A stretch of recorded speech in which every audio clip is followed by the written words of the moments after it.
नमस्ते. आता आपली होळी पण जवळ आली आहे आणि आपल्याला होळीला काय करायचं.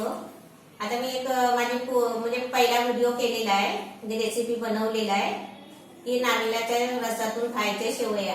आता उद्या होळी आहे ना, तर आमच्या घरी कोणती रेसिपी बनते तर ती ह्या व्हिडिओमध्ये जी रेसिपी दिसेल ती आमच्या घरी होळीला रेसिपी बनणार आहे, म्हणजे उद्या.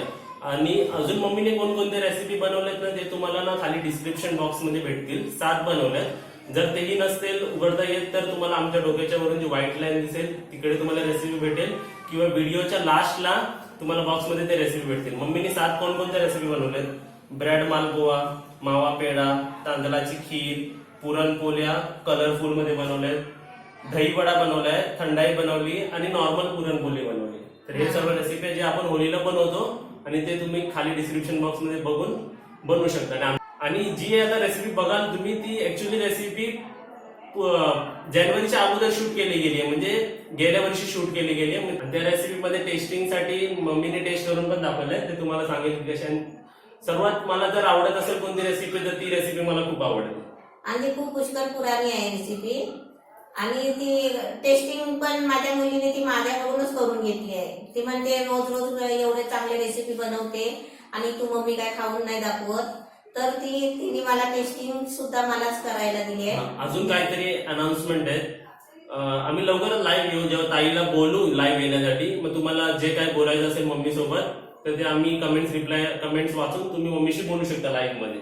दुसरी गोष्ट, आम्ही कोणत्या न्यूजपेपर मध्ये येतो, रिसेंटली सामनामध्ये आलेलो किंवा अजून कोणत्या न्यूजपेपर मध्ये येतो, ते व्हिडिओ बनवण्यापुरती ना खूप टाइम जातो, म्हणजे 2 ते 3 दिवस जातो तो व्हिडिओ एडिट करायला. त्यापेक्षा आम्ही इंस्टाग्रामवर आणि फेसबुकवर लगेच टाकतो. जर तुम्हाला ते पहिला माहिती करून घ्यायचं असेल तर इंस्टाग्रामवर आणि फेसबुकवर मम्मीच्या लगेच माहिती पडू शकतो तुम्हाला. त्याची पण लिंक खाली आहे. आणि आता सगळं कसं त्याच्या एकट्यावरच पडलंय ना, आता ताई नाही. आणि रिप्लायचे जे कमेंट्स नाही भेटत आहेत तुम्हाला, ते पण मी काहीतरी आयडिया करून सर्व रिप्लायचे कमेंट तुम्हाला मम्मीकडून देईल आणि काहीतरी आयडिया लावेलच मी. आणि उद्या होळी आहे तर सर्वांना हॅपी होळी. हॅपी होळी. आता तुम्ही व्हिडिओ बघा. नमस्ते.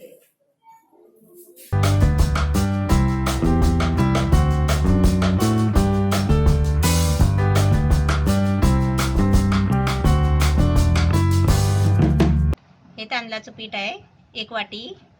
ही वाटी घेतली ना मोठी, असंच आपण आहे ना या पिठाच्या मापाने तेवढंच पाणी घ्यायचं. हे तेवढीच वाटी आहे, 1 वाटी पाणी घेतलंय. म्हणजे समजा तुम्ही 2 वाटे पाणी पीठ घेतलं तर 2 वाटे पाणी घ्यायचं. हे गूळ घेतलाय थोडासा, आणि हे आहे ना अर्धा नारळ किसून घेतलाय, खोबरं, हे रस काढण्यासाठी. हे चवीपुरतं मीठ घ्यायचं. तर गॅस पेटवलाय आणि टोप ठेवलाय. त्याच्यामध्ये आहे ना 1 वाटी पाणी ओतायचं. जेवढं आपण पीठ घ्यायचं ना तेवढ्याच मापाचं पाणी घ्यायचं. आता या पाण्याला आहे ना उकळी यायला द्यायची आणि त्याच्यात थोडंसं आहे ना चवीपुरतं मीठ टाकायचं.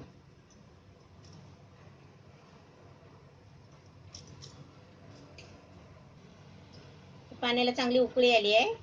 आता त्याच्यामध्ये आहे ना हे पीठ टाकते. तोपर्यंत थोडा गॅस आहे ना बारीक करते. हे पीठ टाकून आहे ना थोडी वाफ लागायला देते. गॅस थोडासा फास्ट केलाय. आता लगेच आहे ना आपण झाकण काढून ते पीठ ढवळून घ्यायचं आहे.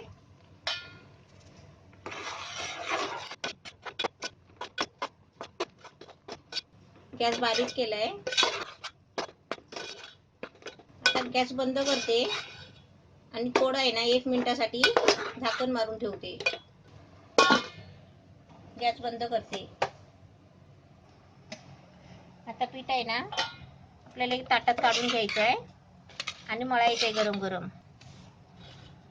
जसं आपण मोदकाचं पीठ मळतो ना तसाच गोळा करायचा आहे. थोडंसं थंड करायला द्यायचं, नाही तर लगेच आहे ना भरपूर गरम असतो. गरम गरम एकदम नाही गरम गरम मळायचं. पीठ असं भरपूरच गरम आहे. थोडं थंड व्हायला द्यायचं. हात कसा भाजतो ना, ते पिठाला आहे ना थोडं थोडं पाणी टाकत आहे ना आपण मस्त मोदकाचं पीठ मळतो ना तसंच करायचं आहे.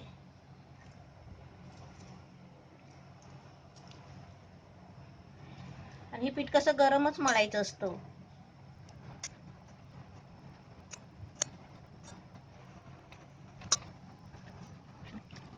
ही अशी डिश आहे की नारळाच्या रसातून खायच्या शेवया.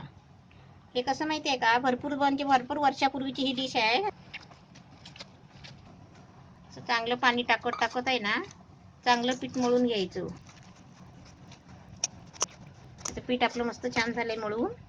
आता आहे ना, मी याचे छोटे छोटे गोळे करणार आहे, ते तुम्हाला नंतर दाखवते. मी थोडं 2 मिनिटं झाकून ठेवते. आता आपल्याला पीठ आहे ना झाकून ठेवायचं आहे थोडं टाइम. पीठ मळून ठेवलंय, 2 मिनिटं झाली. आणि आता आहे ना, मी गॅसवर पाणी ठेवलंय. हे गॅसवर पाणी ठेवलंय आणि या पाण्याला आहे ना उकळी यायला पाहिजे आहे. तोपर्यंत आहे ना, मी पिठाचे छोटे छोटे गोळे करते. हे पिठाचे आपण छोटे छोटे गोळे करायचे आहेत. असे सगळे आहेत ना, छोटे छोटे गोळे करून घ्यायचे आहेत. आता गोळे असे मस्त करून घेतले आहे. सगळे 10-12 गोळे झाले आहेत. पाण्याला लवकर उकळी यायला पाहिजे ना, म्हणून आपण झाकण ठेवायचं असं. तर चांगली उकळी आली आहे. आता याच्यामध्ये आहे ना, हे सर्व गोळे आहेत ना, मी त्या पाण्यामध्ये सोडते. अशा वाटत रसगुल्ले बनतात आहेत. हे कसे आहे, म्हणजे पूर्वीची आहे डिश. म्हणजे तेव्हा मी लहान होती, 10-15 वर्षाची पण नव्हती असेल. तेव्हाही आमची आई वगैरे बनवायची, चुलती आई. तेव्हा कसं लाकडाचा होता साचा त्या टायमाला. आता परत आहे ना, थोडं उकळी यायला झाकण ठेवते. हे झाकण ठेवलंय. 3-4 मिनिटं आहेत ना, ते गोळे त्याच्यामध्ये शिजायला पाहिजेत. मग नंतर मी तुम्हाला दाखवते. झाकण काढून आहे ना, उकळी येईपर्यंत झाकण ठेवायचं. आणि उकळी आली की झाकण काढायचं, कारण ते पीठ आहे ना चांगलं शिजायला पाहिजे त्याच्यामध्ये.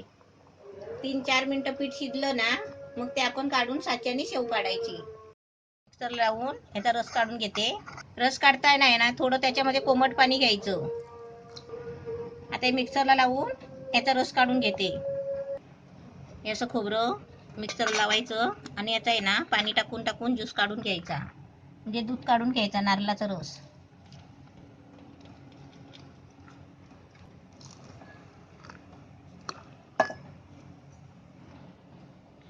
आणि नारळाचा रस काढताना आहे ना, त्याच्यामध्ये गरम कोमट पाणी टाकायचं. म्हणजे कसं माहिती आहे, सगळा रस निघून येतो.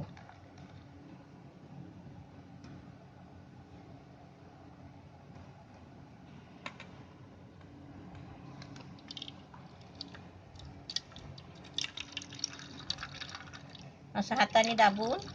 आणि रस काढून झाला ना की परत त्याच्यामध्ये पाणी टाकून आहे ना, परत बारीक वाटायचा.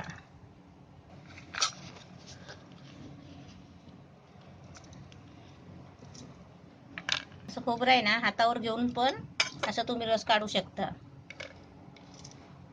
आणि याच्यामध्ये आहे ना, पाणी टाकून परत वाटून घ्यायचं. जेवढं सफेद रस निघेल ना, तेवढं आपण पाणी टाकून वाटून रस काढून घ्यायचा. गूळ बारीक करून घेतलाय. आता रसामध्ये आहे ना, नारळाच्या रसामध्ये गुळच टाकायचा, साखर नाही टाकायची. गुळ टाकला ना, मग तो रस आहे ना छान लागतो एकदम मस्त. आणि रस टाकून असं गुळ टाकून आहे ना, असं हाताने त्याच्यामध्ये असं बारीक करून घ्यायचं. आपले गोळे पण आपले मस्त छान झाले आहे, शिजलेत एकदम मस्त, पोहायला लागले. आता आहे ना, मी गॅस बंद करते आणि तुम्हाला दाखवते, शेव पाडून दाखवते. तोपर्यंत आपला रस पण तयार झालाय, म्हणजे लगेच गरम गरम खायला बरं. गोळे मस्त शिजले आहेत. गॅसवरून खाली उतरून घेतले. आता ते एक एक साच्यामध्ये टाकायचा आणि शेव पाडून घ्यायची.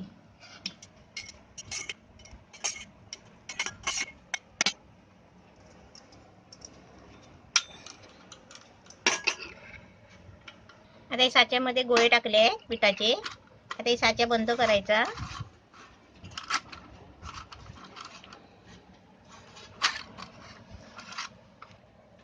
हे बारीक शेवचा साचा टाकून घेतलाय त्याच्यामध्ये. साच्याची प्लेट टाकली आहे आणि आता त्याच्यामध्ये आहे ना गोळे भरले आणि आता आपण शेव पाडायची त्याची.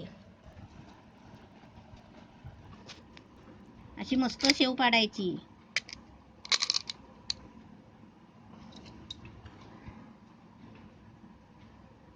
आणि आता शेव खाताना आहे ना, शिजवायची काय नाही. हे आता नारळाच्या रसामध्ये आहे ना डुबवून खायची. अशी मी सर्व आता शेव पाडून घेते आणि तुम्हाला दाखवते.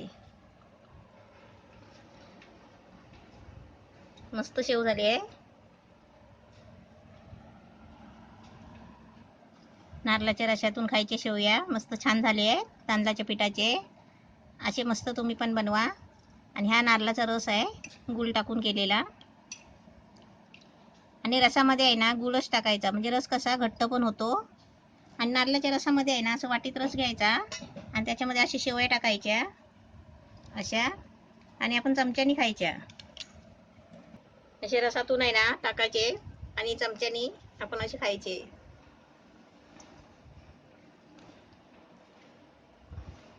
असे नारळाच्या रसात टाकून वाटीत घ्यायचे आणि असे खायचे. हे मी पण आहे ना खूप वर्षांनी केले, मला आठवण झाली, म्हटलं एक आपली डिश बनवायचीच राहिली आपल्या गावाची, म्हणजे कोकणातली. ती माझी चुलती होती, एक चुलत म्हणजे गावातली बाजूची.